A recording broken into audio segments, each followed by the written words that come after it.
I'll pick up where Dr. King left off with this concept of getting our house in order and highlight the approach that we're taking in the Lower Rio Grande and some of the work that's ongoing and where we need to go. First, for those of you that you may not be too familiar with the Lower Rio Grande, here are a few things that you need to be aware of. The LRG is an agricultural hub for New Mexico, and in particular within the Elephant Butte Irrigation District. Consistently, we rank number 2 and sometimes number 1 nationally for production and cash value of produced pecans. In 2021, that value was estimated at $189.6 million. We're also known as the chili capital of the world. For those of you that went to dinner last night at Tomasita's, you can attest to that, right? We consistently rank number 1. We go back and forth with California in terms of the rank, but number 1 for chili peppers, fresh chili peppers produced with 1.02 million pounds produced in 2021. And a lesser known crop that I like to bring up is onions, right? Some of our farmers will tell you if you have an onion on your burger in the summer, in May, June, and July, it probably came from the Lower Rio Grande. New Mexico maintains top 5 production levels annually for a variety of fresh onions, and with the estimated cash value in 2021 of $128 million. We're also home to the second largest city in the state, that being Las Cruces, with a population of 111,000 according to the 2020 census, and the estimates for 2024 take that up to about 115,000. We're also home to New Mexico State University, as I mentioned earlier, Go Aggies, for those of you in the room. Also home to the Lyndon B. Johnson White Sands Test Facility. That's a NASA facility on the East Mesa of Las Cruces. And we're also home to the Union Pacific Intermodal Rail Yard that's directly adjacent to the Santa Teresa International Port of Entry. This is a major economic hub for the region. We have a lot of goods coming across the border back and forth. They jump on the rail, they're at the Intermodal Rail Yard and travel across the country. Okay, so the dilemma.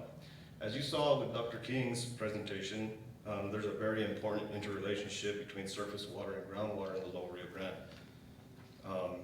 The data that you're seeing depicted on this slide is focusing on the groundwater component of that relationship, with total groundwater withdrawals in terms of acre feet on the vertical axis, and along the horizontal axis you have the timeline from 1951 through 2021. And the green bars represent groundwater withdrawals specifically for irrigated agriculture, and then the black bars across the bottom are DCMI, or domestic, commercial, municipal, and industrial pumping. As you can see, in the first half of this timeline, the groundwater withdrawals are pretty cyclical and have a pretty close relationship to available surface water supplies, as Dr. King talked about. In the second half of this timeline, in the more recent history, starting in the early 2000s, you can see that groundwater withdrawals have increased and been consistent at or above that 250,000 acre foot mark. So by the numbers, expanding on that previous slide, let's take a closer look. This chart is from the 2022 Annual Water Master Report. This is the last report that I authored in that capacity as the Water Master. What this chart is showing you is total groundwater withdrawals over a 3-year time frame, broken down into broad use categories, with agricultural use at the top, that DCMI use in the middle of the chart here, and then commercial industrial dairy at the bottom. Over this 3-year time frame from 2020 through 22, agricultural groundwater withdrawals averaged 240,500 acre feet. That DCMI use averaged between 39 and 40,000 acre feet, and commercial and industrial uses averaged right around 7,000 acre feet. It's important to note that none of this data would be available if not for an effective metering program in the Lower Rio Grande, and a lot of credit goes to the state engineer's office for making that a priority down there and in other parts of the state. Okay, so the imperative. New Mexico anticipates that we will need to permanently reduce depletions to local aquifers in the Lower Rio Grande by about 20,000 acre feet annually to address imbalances in the system. We also need to deal with and get a better handle on climate change adaptation And that'll happen through, we need to get a better look at how do we handle high intensity, short duration storm flow. And we need to prepare to optimize the management of that storm flow and those new precipitation patterns as they come across the basin. And thinking about the work ahead for the state, as Sharon mentioned, we'll look at depletion management, particularly through groundwater leasing. And that leasing program is intended to be a bridge to a more permanent purchase program, as well as administrative actions, which you can think about as the hammer. And we're also thinking about more effective stormwater management, and that'll be accomplished through assessment of existing infrastructure, in particular the old PL 566 dams and some stormwater infrastructure that needs to be reevaluated in the area. And we're also looking at aquifer recharge projects in conjunction with that stormwater management. Okay, so how do we start to address this issue? So the Interstate Stream Commission has put a significant amount of effort and resources into the Lower Rio Grande, and we are attempting to address these issues via a three-pillar approach, and you can see it on the slide. That approach is innovation, partnership, and stewardship. I'll walk through each of these pillars as we move on. First, on this pillar of innovation, we have already begun to apply innovative solutions in the LRG, and there are three key areas that I'll highlight. The first is that depletion management. This theme keeps coming up here, right? We have our groundwater conservation leasing program. The second is stormwater management, and the third is supply augmentation. For the groundwater conservation program, we piloted this initiative from 2020 through 2023 with great success. In that time frame, we ran 3 grant cycles, whereby willing participants that met some strict eligibility requirements were compensated for not irrigating the groundwater. From the first phase to the last phase of that pilot cycle, participation increased from 1,200 acres up to 2,000 acres.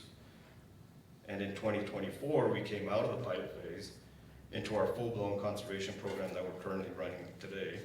And we now have upwards of 6,000 acres enrolled through the end of calendar year 25. And we anticipate that this effort will yield a CU reduction of approximately 16,000 acre feet. And that comes at a cost of right around $7 million. Again, keeping with the innovation theme here, but more towards this concept of supply augmentation, we recently commissioned and completed an aerial transient electromagnetic survey in that Santa Teresa area that I mentioned earlier. This is right near the border. And here we're trying to characterize and quantify available brackish groundwater resources in that area. The survey covered a 1,000 kilometer area, and we were able to also conduct several high density passes over some state land parcels that'll help us calibrate and bring some usefulness to the data analysis. We're currently working with our contractors on that data analysis, and we expect some preliminary results in the first quarter of 2025. This is very exciting stuff to see that helicopter flying, conducting that survey. It's pretty neat. Moving on to this partnership pillar, there's a quote here from statute, from New Mexico statute: water is a shared resource that belongs to the public. Partnership with every sector in the community is crucial. The Office of the State Engineer and the Interstate Stream Commission has committed significant time and resources to developing shared solutions with the public to manage our resources in the LRG and across the state. On the right hand of this slide, you can see this is a long list of our partners in the Lower Rio Grande. This list is in no way complete, and it grows every day. But I'd like to mention that we've made significant progress over the last 12 months negotiating and finalizing cooperative agreements with several of these partners, including the Bureau of Reclamation, the Elephant Butte Irrigation District, the Doña Ana Soil and Water Conservation District, and their sister agency, the Caballo Soil and Water Conservation District. These partnerships are critical to our success, and I would like to personally thank each of these partners, if they're in the room, for understanding the commitment to this all-hands-on-deck approach. We've also begun the process of broader community engagement, and we're chartering a stakeholder organization called the Lower Rio Grande Water Alliance. This organization plans to coordinate the implementation of long-term water management solutions in the Lower Rio Grande. This was formerly known as the Lower Rio Grande Task Force. That term was coined by former State Engineer Hammond. After he left, the group quickly changed the name. We had a kickoff meeting in August of 2024. We've set some general parameters around a purpose statement, and we're working with an organizing committee to set the structure for all the other committees.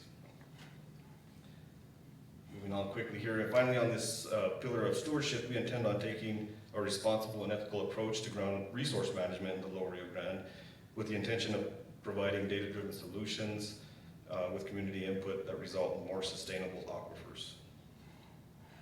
And what's next? We await decisions from the Supreme Court of the United States, whether they be out of the mediation track or the trial track. We'll continue with that community engagement through the water lines, and we'll look forward to securing additional funding to make sure that we can continue to implement solutions long term. Through this integrated approach, we aim to flatline the rapid decline in the aquifer storage and start the process by which we reverse that trend to achieve a sustainable supply for current and future generations of New Mexicans. With that, I'll turn it back over to Sharon.